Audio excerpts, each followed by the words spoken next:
Então vamos lá, pessoal, vamos começar o nosso encontro aqui, para a gente poder, né, tirar algumas dúvidas, conversar um pouquinho. Né? A gente, quando estava discutindo o tema para esse evento aqui, essa live de hoje, muitas vezes quando a gente vai dar aula de manipulação de tecido mole, talvez essa manipulação seja assuntos de outras lives ainda. A gente pode conversar muito sobre substitutos gengivais, até onde eles são confiáveis, que a gente pode fazer com eles, né? Mesmo as técnicas, em que momento a gente pode trabalhar com essas técnicas aí. Mas o que a gente vê? Que muita gente, quando a gente fala em remoção de conjuntivo, os olhos abrem um monte, medo de uma hemorragia. Então tem muito folclore em relação à hemorragia, complicações hemorrágicas na remoção dos enxertos do palato. Então o nosso objetivo hoje não é criar medo em vocês, pelo contrário, é dar segurança para vocês fazerem o procedimento e mostrar para vocês que a chance de ter uma complicação hemorrágica ela é muito, muito pequena. E principalmente dar os critérios para que vocês possam evitar uma possível complicação. E se ela acontecer, seja de menor dano e de uma maneira fácil de vocês manipularem ela no pós-operatório. Então, para que isso possa ficar legal, nós precisamos ter uma avaliação boa do paciente no pré-operatório, nós precisamos ter critérios no transoperatório e no pós-operatório também. Então é dessa forma que nós vamos dividir a nossa live. Tá? Então, só para lembrar, chegou mais gente aqui. Então, pessoal, quem perdeu alguma das outras lives, quem quiser ver novamente essa live aqui, lá no nosso canal no YouTube, pessoal, Implanto Excelência, se puder dar uma passadinha lá, dar um likezinho, comentar, fazer pergunta por lá, a gente está direto lá, para ter uma segunda via de interação entre a gente. Já já a gente vai querer transformar esse canal no YouTube um pouco mais. A gente fez alguns vídeos durante a pandemia, a gente está voltando com essa ideia virtual agora, e acho que isso vai ser mais interessante, essa segunda maneira da gente trabalhar. Quem sabe lá no YouTube a gente posta mais casos, coisas mais novas. Né? Claro que a política do YouTube nem sempre facilita isso. Mas vamos lá. A primeira coisa que eu tenho que fazer não é para remoção do enxerto conjuntivo, é para qualquer procedimento cirúrgico que você vai fazer. É avaliar o teu paciente, que é um paciente de risco a ter uma hemorragia. Mas por que ele é um paciente de risco a hemorragia? Porque ele é um paciente que vai passar por uma cirurgia. Qualquer paciente que passa por uma cirurgia tem risco de ter um acidente hemorrágico. Então, você precisa saber qual é o risco de verdade desse paciente. Então, a avaliação pré-operatória desses pacientes ela é fundamental para isso. E nessa avaliação, a gente deve principalmente avaliar episódios antigos de hemorragia. Isso a gente pode falar em cirurgias prévias, a gente pode conversar com esses pacientes sobre extração de dente, acidentes com cortes. Então, tudo isso tem que ser muito bem questionado para o paciente durante a anamnese. Porque ali você pode estar colhendo informações importantes para isso. Outra coisa importante é você colher informações agora sobre a questão do Covid. Tem alguns trabalhos, e esse aqui é um deles, deixa eu só virar aqui para vocês. Ó. É um trabalho brasileiro, né? E que mostra que pacientes que tiveram Covid ou que fizeram medicação para Covid, alguns fizeram coquetel para esse tipo de medicação, tiveram algumas alterações na hemostasia. A grande maioria, acho que quase todo mundo escutou isso, teve complicações mais com embolias, ou seja, o sangue coagulou mais do que devia. Mas existem alguns episódios mostrando pacientes com hemorragia e pacientes que não tinham histórico nenhum para isso. Né? Tem uma história de uma hemorragia numa paciente com cirurgia lipoaspiração no pós-operatório, que não teria causa para isso ter acontecido. Tem alguns outros relatos por aí não bem confirmados, mas que tem pacientes que passaram por Covid, que tiveram hemorragia tanto em CTI, quanto em leito, quanto em pós-operatório. Essa história é verdade e está publicada. Esse é um dos artigos que eu mostrei para vocês agora, artigos da literatura médica que mostram isso. Então, uma das coisas para a gente fazer para prevenir, além disso que a gente conversou, é sempre fazer exames de coagulação. Até antes da pandemia, a gente trabalhava com hemograma e glicemia de jejum para pacientes saudáveis. A gente não via necessidade, a não ser o paciente que tivesse histórico de hemorragia. Mas depois dessas alterações, a gente tem pedido praticamente de rotina para esses pacientes exames de avaliar a coagulação. Nós pegamos uma ou outra alteração em relação a isso, mas é importante que você avalie dessa forma, certo? Principalmente pacientes que tiveram histórico ou histórico recente.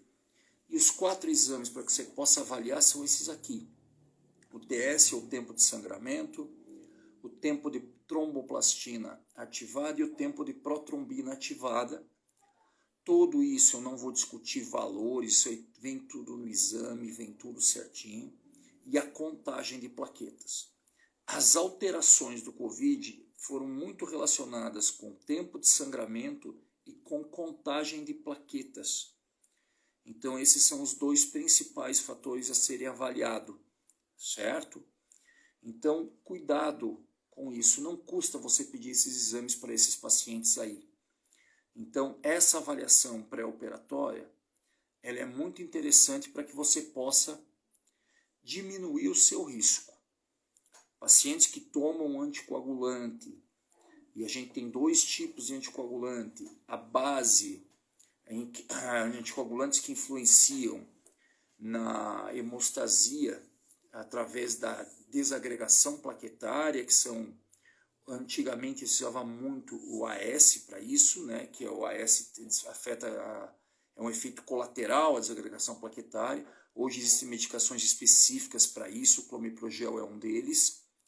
Né? Então esses pacientes aí que passam, que tomam esse tipo de medicação, têm que ser avaliados com esses exames e dependendo do valor do exame, a técnica deve ser evitada, ou qualquer cirurgia deve ser evitada.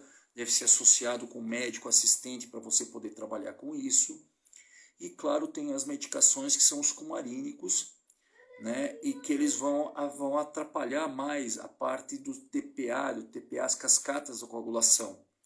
Então, aí o cuidado também tem que ser maior, principalmente porque esses pacientes que fazem esse tipo de medicação dificilmente podem ficar muito tempo sem a medicação, por risco de ter trombose ou até um problema cardiológico, cardiovascular maior. Então, você parar uma medicação por conta como essa não é muito aconselhável. É aconselhável sempre que você trabalhe com um médico assistente. No transcirúrgico, que seria a segunda parte nossa, o que é importante a gente saber? Principalmente, qual é a localização dos vasos importantes no palato. Então, a primeira coisa que eu preciso saber é aonde sai o forame nasopalatino maior. Então, olha só, pessoal. Esse é um esquema que está disponível na internet, em vários livros de anatomia. E o forame palatino maior, como vocês estão vendo aqui na seta, ele, na grande maioria esmagadora das vezes, ele está entre a distal do segundo molar e a mesial do terceiro molar. O único risco maior de complicação hemorrágica nessa técnica é se você atingir esse forame. Então, já vou adiantar para vocês, você não quer ter um risco hemorrágico com uma complicação muito grande com isso, evite essa região. Então, essa região de segundo pré-molar, segundo molar, se eu falei pré-molar, por favor, é segundo molar e terceiro molar, distal de segundo molar, mesial de terceiro molar. Evite usar essa região. Evite, essa região está contraindicado você trabalhar com a mucosa nessa região. Então aí você não vai trabalhar. Muito se fala que é uma hemorragia impossível de controlar. É muito difícil controlar, porque dependendo da lesão que você cause a esse vaso vai retrair para dentro do forame. E aí é impossível você fazer uma compressão e mesmo uma ligadura nesse vaso. Então só técnicas extremamente avançadas conteriam essa hemorragia.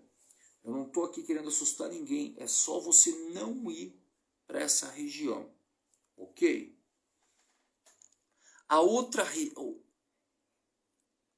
área do vaso que a gente vê aqui, ó, que sai da região do forame palatino e vai praticamente sair, juntar com a artéria esfenopalatina ou com o nasopalatino na região anterior, essa região aqui, se você causar uma lesão, ela é fácil de ser tratada. Vai sangrar, é um sangramento um pouquinho chato, mas é bem possível, qualquer cirurgião com uma média habilidade consegue controlar isso aqui, através de compressão, através de uma sutura em massa na região posterior, através até do vaso constritor do anestésico. Então, a única região que causa uma hemorragia, que pode ter um dano maior para o paciente, é se você lesionar o forame. Nas demais situações, lesões são perfeitamente tratadas com terapias convencionais. Ninguém precisa fazer nada demais além de uma compressão. Agora, claro que o sangramento vai ser maior. Então, para isso, pessoal, é importante que a gente veja em que distância passa esse vaso. Então, isso aqui é um trabalho feito em cadáver fresco, que mostra que na região do segundo molar, o vaso vai estar em torno de 10,11 milímetros. Tira os 2 milímetros da margem cervical, que é onde eu vou fazer a incisão.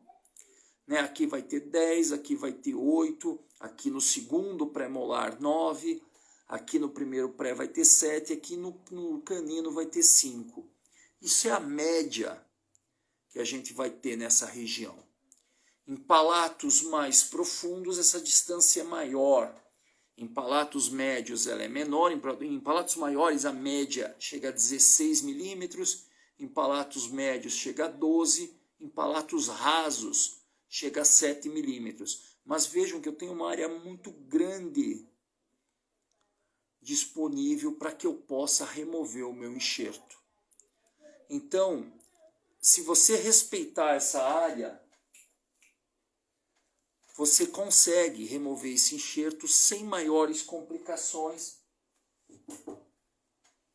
para essa região, sem ter risco de você ter uma hemorragia nessa região, certo?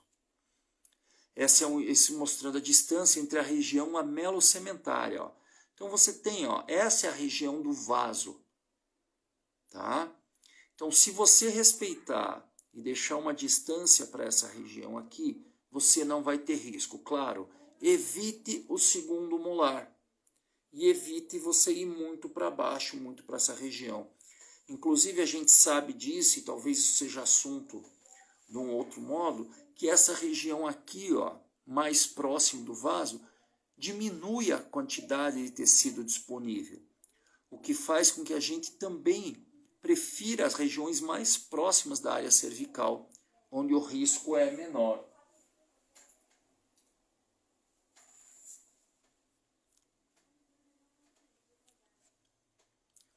Esse trabalho é um trabalho bastante interessante. Se alguém tiver interesse depois, pede no WhatsApp, eu posso mandar esse trabalho para vocês. É um trabalho que faz uma revisão grande em relação a isso, mas principalmente esse trabalho mostra dissecções dessa área.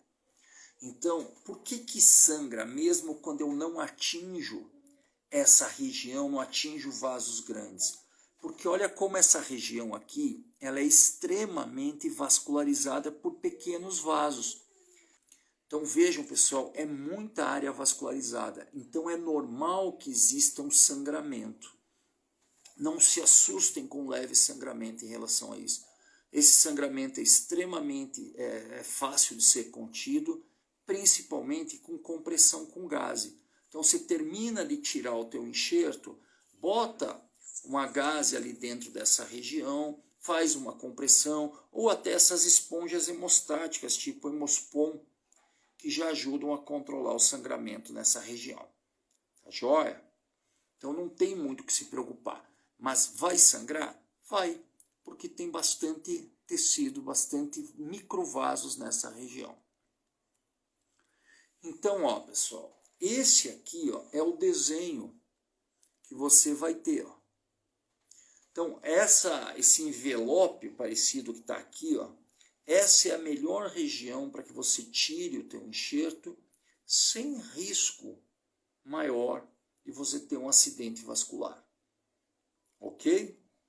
Então, se você trabalhar anatomicamente dessa forma, nessa região é a melhor área para você trabalhar. Algumas pessoas falam que você consegue sentir a pulsação do vaso, que você consegue marcar com uma caneta. Eu acho difícil você conseguir fazer isso aí. Tá? A esponja de colágeno ajuda na hora da sutura para não haver tanto sangramento.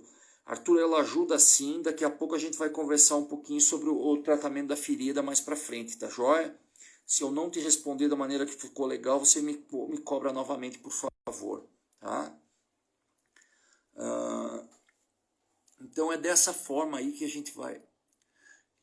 Outra coisa importante, dependendo da técnica, vai sangrar mais ou vai sangrar menos. Eu não sei se todo mundo conhece os dois tipos básicos para a gente remover, mas a gente faz. Esses nossos vídeos aqui, eles estão no nosso canal no YouTube. Então, quem quiser dar uma olhada nesses vídeos, eles estão lá no passo a passo. Então, essa é a técnica onde a gente tira o subepitelial. Né? Tem diversas maneiras de trabalhar. Eu gosto de trabalhar dessa forma aqui, onde eu faço um retalho total e faço um reparinho para poder dividir o retalho. Eu prefiro trabalhar assim. A grande maioria divide o retalho antes. Né? Eu prefiro trabalhar dessa forma, então eu puxo com fio de sutura e consigo tirar o meu conjuntivo de uma forma extremamente fácil. Tá? Mas qualquer uma das técnicas tem que funcionar na sua mão, é suficiente para você tirar. Tá? Quem tiver a fim de dar uma olhada mais legal, a gente tem uma live só sobre a remoção disso. Uma live não, é um vídeo mesmo lá no nosso canal no YouTube, tá? No Implanta Excelência, onde você consegue ver esse vídeo com toda a calma, né? Onde tem todos os detalhes dessa técnica aí. Então, essa é uma das técnicas, a técnica que a gente chama de subepitelial, onde você mantém o epitélio nessa região, olha lá, ó. Tá? E tem a técnica que você tira o enxerto livre, né? Que é essa técnica aqui, ó. Então você faz um mapinha. A gente gosta de desepitelizar na boca, porque a gente acha que é mais fiel à remoção desse epitélio. Então a gente usa ou alta rotação ou baixa rotação, mas uma broca esférica para desgastar o epitélio. E depois a gente tira só a parte que interessa para nós, que é só a parte fibrosa. Né? Essa é a nossa técnica predileta no grupo, nada contra quem trabalha com a outra, trabalhe com aquela que funcionar melhor na sua mão. A gente já vem um tempo que a gente prefere trabalhar com essa técnica aí, que a gente chama de enxerto livre. Né? Então os detalhes do porquê que a gente prefere estar nesse vídeo, deve ser um assunto de uma live mais para frente, que a gente acha que a qualidade desse enxerto é muito melhor. Tá?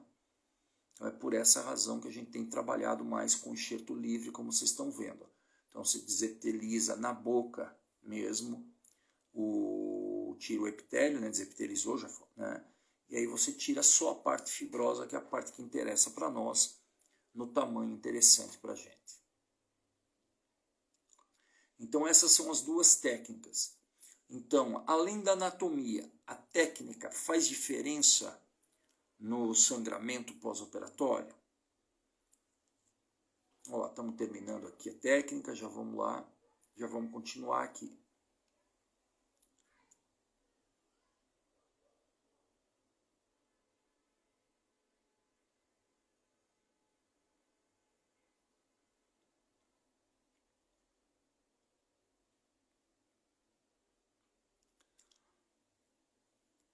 Então tá lá, ó, remoção do enxerto livre, certo?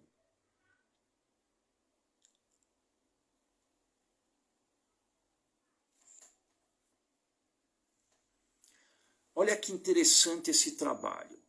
Esses caras aqui, eles fizeram essas duas técnicas em cadáver fresco. Olha lá. Mas para isso eles removeram o sangue e injetaram na artéria palatina maior, nos ramos ascendentes a ela, um líquido com a mesma fluidez do sangue, para ver o quanto sangraria fazendo as duas técnicas. E ali eles usaram aqueles papeizinhos ali que são papéis absorventes. Olha lá, ó. E o que eles viram? Que quando a gente tira o enxerto livre, o sangramento médio é de 16,56 microlitros. No subepitelial, sobe para quase 70 microlitros. Então, o sangramento é muito maior quando você trabalha no subepitelial. E uma das causas está aqui, ó. Olha o quanto vem de vasos sanguíneos nessa região mais gordurosa do enxerto. E quando você tira o enxerto livre, você tira bem mais superficial e só a parte que interessa para nós, que é a parte da fibrose. A parte das fibras ela é menos vascularizada. A parte da gordura que vem abaixo dessa camada fibrosa é onde tem esses vasos todos que vocês estão vendo aqui, ó. E por isso que sangra mais. Aqueles vasos todos que eu mostrei aqui, ó, eles estão mais nessa camada. É do mesmo artigo, é desse artigo aqui também. É esse desenho aqui. É por isso que sangra muito mais essa região. Certo? Então, se você tem medo de hemorragia, região mais anterior, e a técnica do enxerto livre parece ser uma técnica que tem menos chance, menos sangramento ali. Não que a técnica do subepitelial, pessoal, ela sangre, ela cause hemorragia. O sangramento, quando a gente termina de tirar, é um pouco maior e você tem um pouquinho mais de trabalho de conter, mas nada que você não consiga fazer isso. E é isso que esses trabalhos mostram aqui, é o que a gente vê na nossa prática diária. E para a gente terminar, o pós-operatório, o que é importante eu cuidar no pós-operatório para diminuir o risco de hemorragia? Primeiro, pessoal, eu vou ficar com uma área exposta ou com uma área com pouca região de conjuntiva que eu tirei, vou ficar com uma área susceptível a trauma.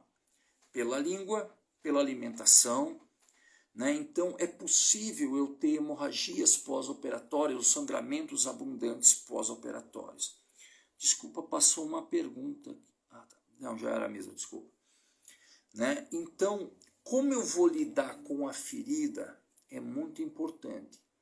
Então, o uso dessas esponjas, que a gente já respondeu um pouco do que o Arthur perguntou antes, dessas esponjas que fazem hemostasia, ela é muito importante para que não esteja uma hemorragia ou um deslocamento do coágulo pós-operatório.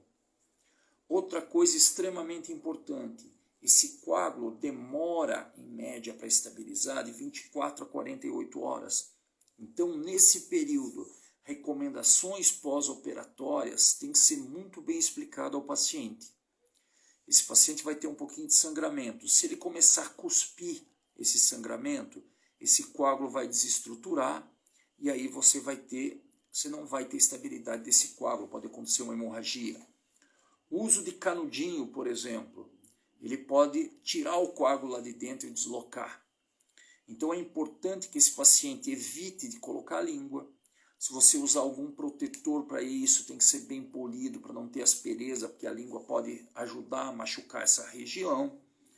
Né? As suturas, a gente vê que independente de ser X quadrado ou não fazem diferença no pós-operatório, mas é interessante que você pegue e faça alguma aplicatura em casos de sangramento maior.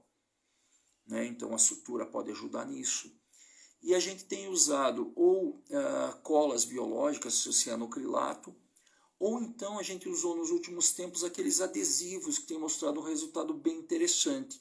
Eu não sei se alguém mais tem experiência com os adesivos são bastante recentes, tipo um Band-Aid, né? o resultado tem sido bem interessante. A gente já usou cianocrilato, já usou resina composta, mas sempre por cima da esponja hemostática. Sempre utilize a esponja hemostática nessa região.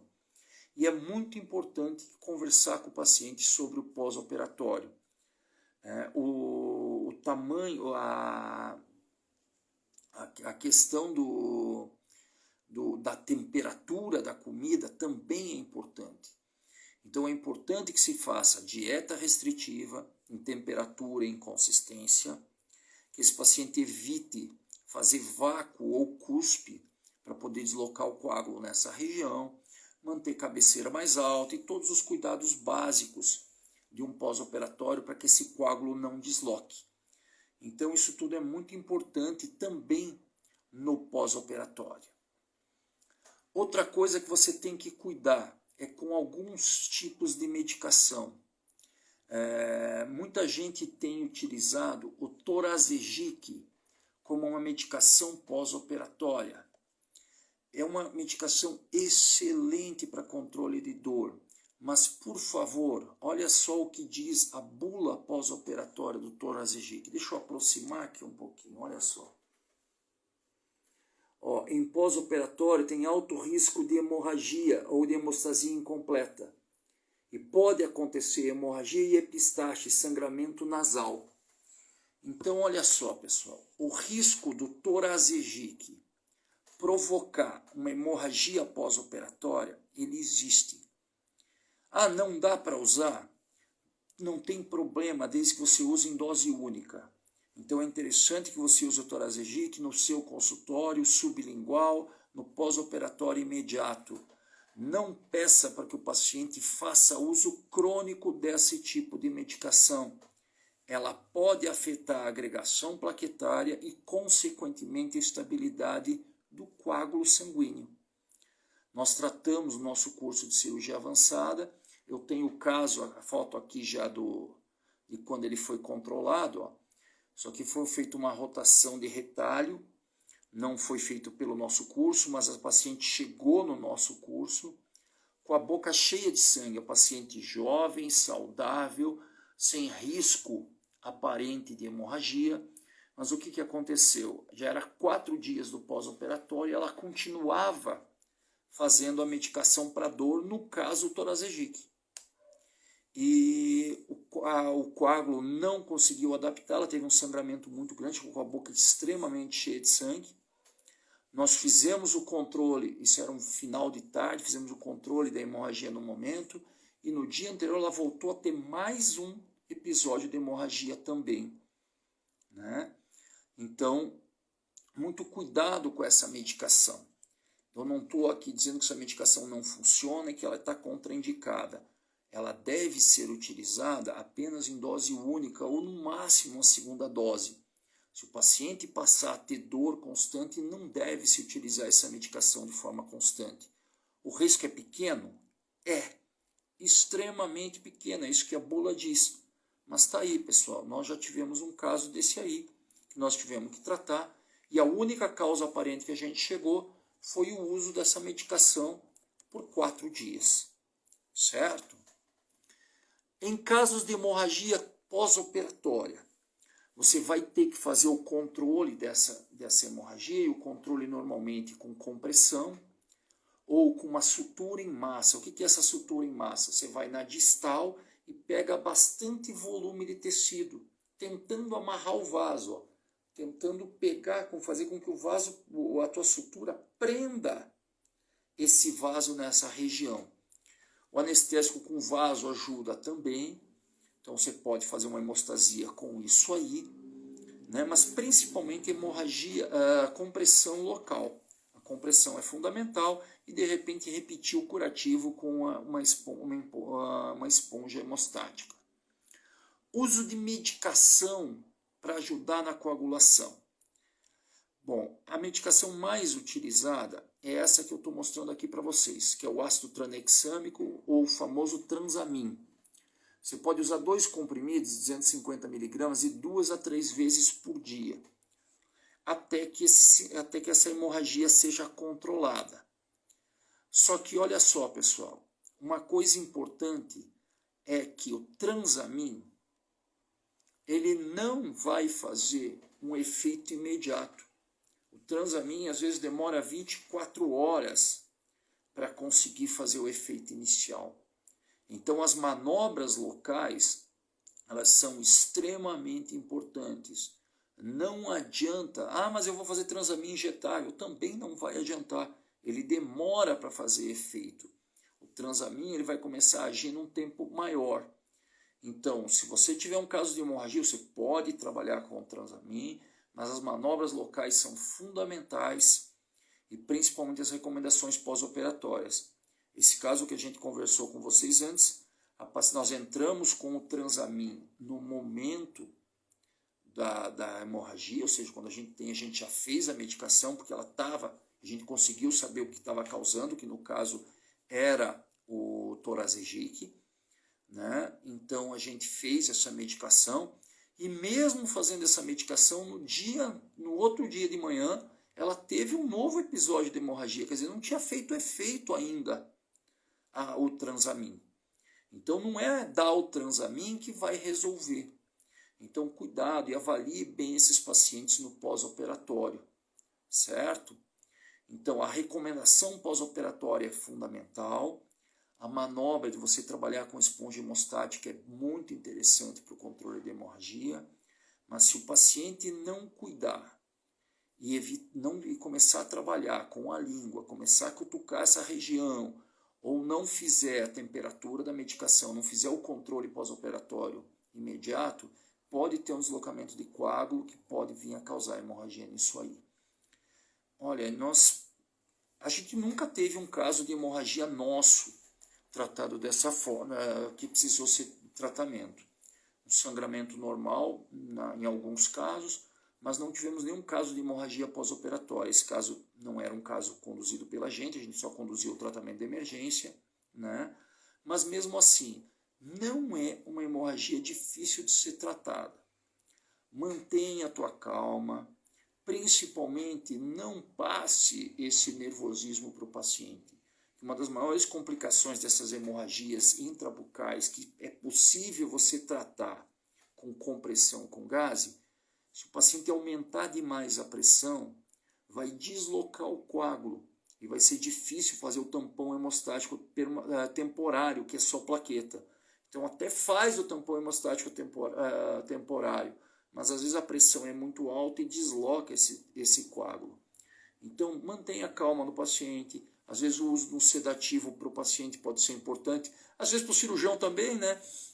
Mas normalmente esses acidentes hemorrágicos, principalmente os pós-operatórios, não são difíceis de serem tratados. Se você respeitou o forame, não tem problema, não tenha medo de tirar enxertos da região palatina. Então esse era o nosso objetivo hoje, pessoal, era tentar tirar um pouco da ideia da galera que tem risco de você ter algum acidente hemorrágico com esse tipo de lesão. Então, respeitando a anatomia, fazendo as recomendações pós-operatórias, trabalhando dessa forma, primeiro, claro, uma avaliação pré-operatória, como a gente conversou antes, essas situações elas vão diminuir demais o sangramento transcirúrgico, mas acidentes hemorrágicos são praticamente impossíveis desde que você respeite a anatomia e os critérios que a gente colocou nessa live aqui. Poxa, que honra, professor Robert da Implante Pério. Robert, grande abraço, cara, prazer ter você aqui com a gente. Você é uma referência para a gente, né? Muito obrigado por você estar aí com a gente aí. Bom, em cirurgias de otorrino também usam o Transamin. O Luiz aqui está falando isso aí para a gente, a esposa do Luiz é uma das melhores otorrinos, principalmente na região pediátrica aqui da nossa região, acho que talvez uma das melhores do país inteiro, né? E trabalha muito com cirurgias de amígdala, essas coisas que aumentam o risco de hemorragia, né? Então acho que é uma conduta que eles devem ter também ali. Obrigado, Luiz, pela colaboração aí com a gente. Pessoal, se alguém tiver mais alguma pergunta, a gente puder tirar alguma dúvida, ajudar aí. Queria lembrar vocês que provavelmente depois da manhã, né, ou no máximo na sexta-feira, que amanhã é feriado, não vou botar o professor Maurício para trabalhar, né? Essa live vai para o nosso canal no YouTube. Então, você quem perdeu parte da live, por favor, dá uma passadinha lá, dá um likezinho para a gente, ajuda a gente a crescer. Né? E se puder botar algumas coisas nos comentários ou mandar sugestão para a gente poder conversar aqui, o nosso intuito é sempre tentar tirar um pouquinho dessas dúvidas que muitas vezes acontecem na nossa área. Tá joia, pessoal? Um feliz Dia das Crianças aí para todos, né? Para os que têm filhos, para os que ainda não têm, mas para que aquela criança que existe dentro da gente consiga levar um pouco mais de alegria para a gente ter uns dias melhores aí, né? Já que a gente está vivendo momentos bem complicados, né? Dessa situação toda aí, dessas brigas de eleição, essas coisas, não é o nosso assunto aqui, mas que a gente possa ter dias bem interessantes isso aí. E amanhã um bom feriado para todos, para todo mundo em família aí. É um prazer ter vocês aqui com a gente. Muito obrigado, pessoal. Eu vou segurar mais um pouquinho aqui para ver se tem alguma dúvida aí. E até semana que vem. Até a próxima.